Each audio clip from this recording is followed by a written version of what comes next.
Hey guys, Crystal Thompson here for Unity. Let's get started with our color combos with Crystal. We are doing a watercolor embossed resist using the beautiful Crooked Path stamp set. We're using one of the sentiments and the gorgeous heart. We're going to use some white embossing powder along with clear embossing, black ink, and the following colors of cardstock: white, and an off-white, a beige. You want to use some watercolor, so we're going to be using an assortment of watercolor markers. So let's get started.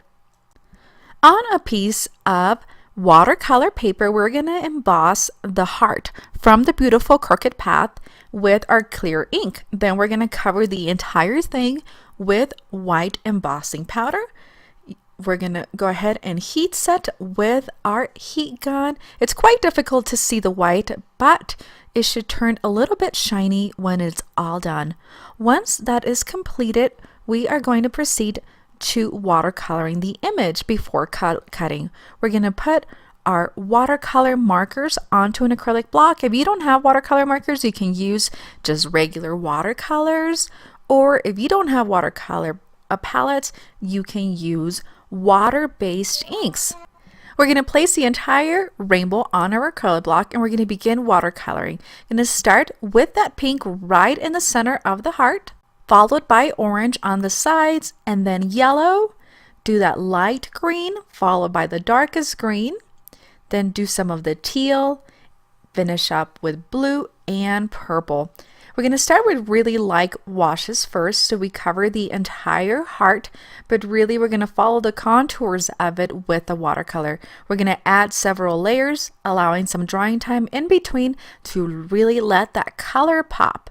Again, you can use any watercolor products that you have, or watercolor or water-based inks.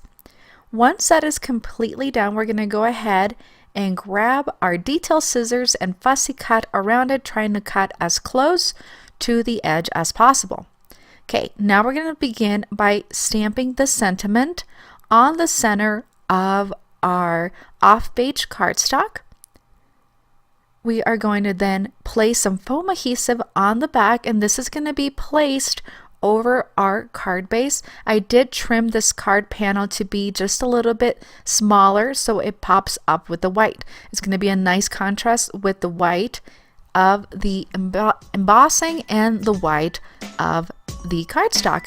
And that does it. You could flicker with some paint after if you like, or embellish with some sequins. Thanks so much for joining me. Have a great day.